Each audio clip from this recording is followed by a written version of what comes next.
Maka di dalam Al-Qur'an, dalam surat Al-Nasrah, Alam Nasrah yang sering kita baca, Al-Insyirah, di sana ada kata-kata yusron dengan nakirah difirmankan Allah 2 kali. Kemudian al-usru difirmankan juga 2 kali. Kalau isim ma'rifat dalam satu kalam diulang 2 kali, maka yang pertama dan yang kedua adalah sama maksudnya. Fa inna ma'al usri yusran, inna ma'al usri yusra. Di yusran diulang 2 kali sama-sama nakirahnya. Al-usr juga 2 kali. Maka al-usr di sini maksudnya usr yang sama, yusran di sini adalah yusran yang berbeda. Maka ini janji Allah pada orang-orang beriman, setiap dia ditimpa satu kesulitan, minimal Allah akan datangkan kepada dia 2 kemudahan. Sulitnya ngaji, mujahadahnya ngaji, sebentar aja 10 tahun, 9 tahun, nanti seumur hidup dimudahkan Allah untuk menyampaikan agama, ngajar agama. Bahkan kalau perlu dapat amplop. Kok amplop toh Pak? Ya amplop itu enggak penting, kok yang penting isinya. Ini guyonnya begitu itu. Tapi kalau di pondok ngerokok aja, apa hasilnya? Sakit paru-paru. Apa hasilnya? Kawin enggak kuat.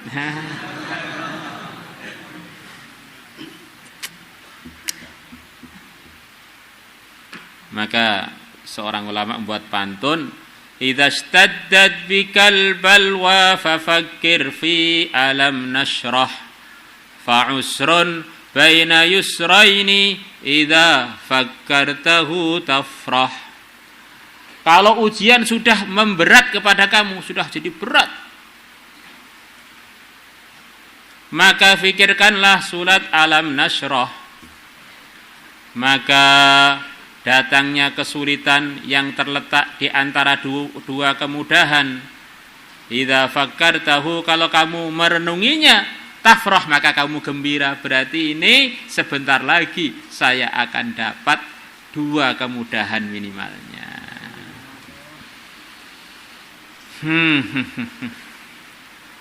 Ini sesungguhnya aku telah mendengar Rasulullah sallallahu alaihi wasallam yaqulu, beliau bersabda.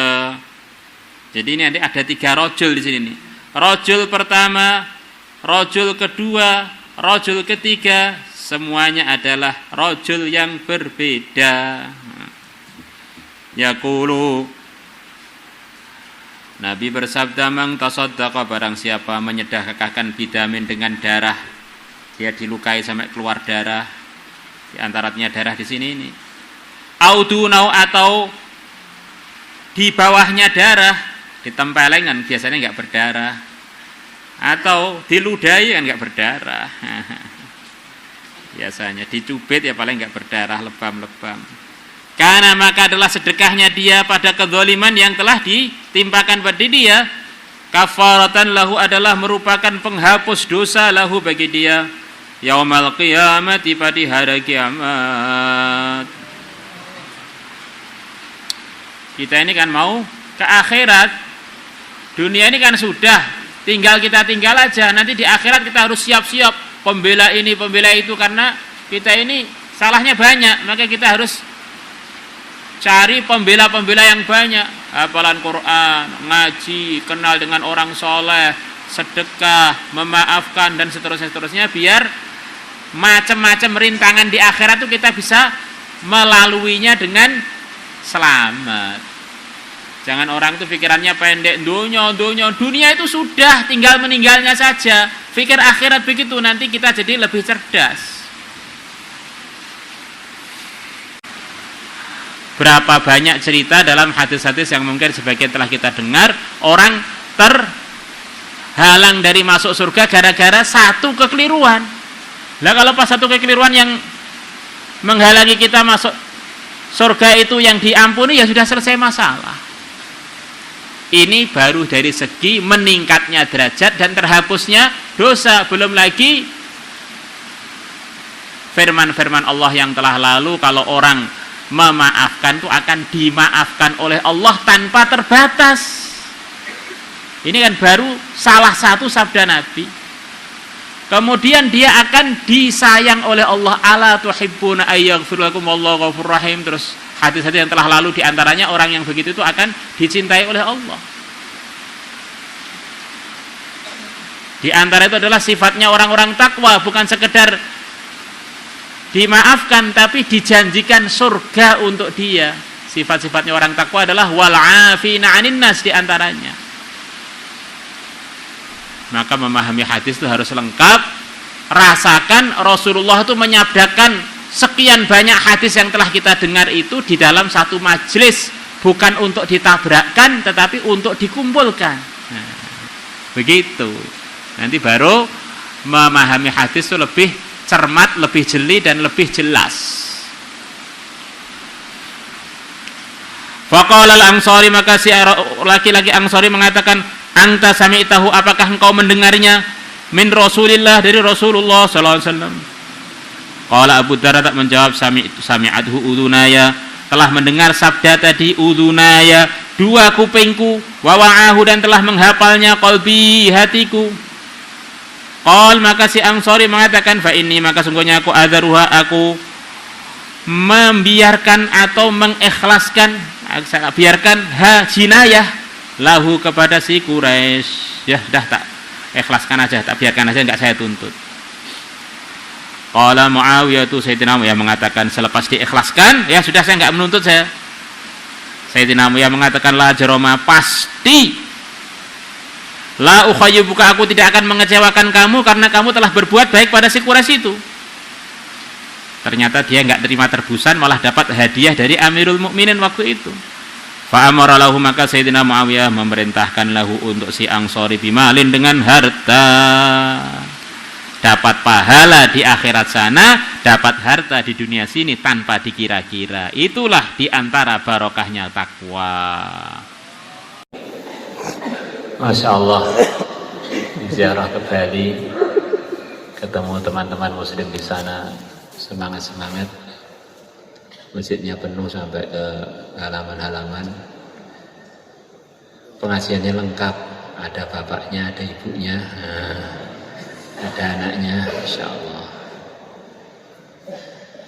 Beliau-beliau banyak husnudzon dengan Temboro, Masya Allah, katanya. Selepas banyak kenal dengan teman-teman di Temboro, banyak tersemangati untuk macam-macam kerja kebaikan. Termasuk di sana belum ada dewan masjid, kemudian dibentuk dewan masjid yang jadi ketuanya Alumni Temboro.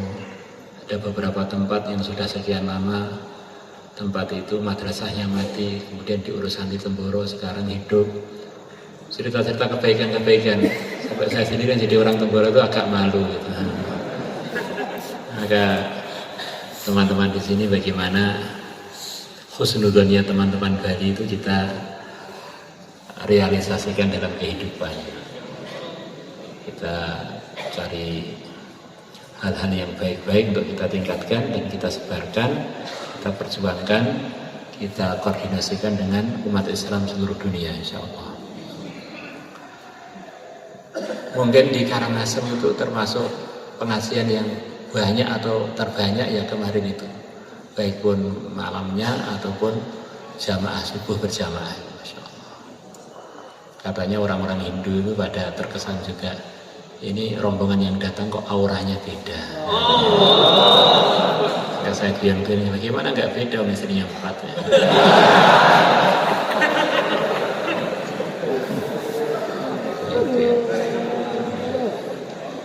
Ngomong yang enak-enak, Masya Allah.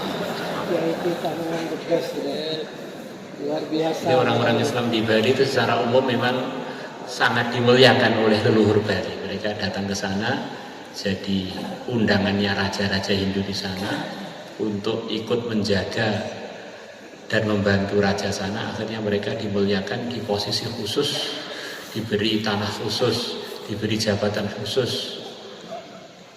Islam di Bali posisinya semacam malah orang yang dituakan oleh orang-orang Bali itu sebenarnya gitu. Agak berbeda dengan umumnya umat Islam di daerah minoritas. Ini mereka daerah minoritas tapi dianggap berjasa kepada mayoritas di sana.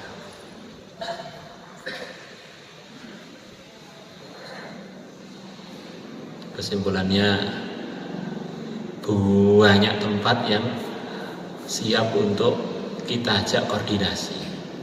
Maka kita tinggal nata waktu kapan kita koordinasi dengan daerah-daerah, cari tempat koordinasi, ada teman-teman baru. Kita perlu menata waktu untuk istiqomahkan gerak dan memperindah gerak kita dan makom kita. Insyaallah ya.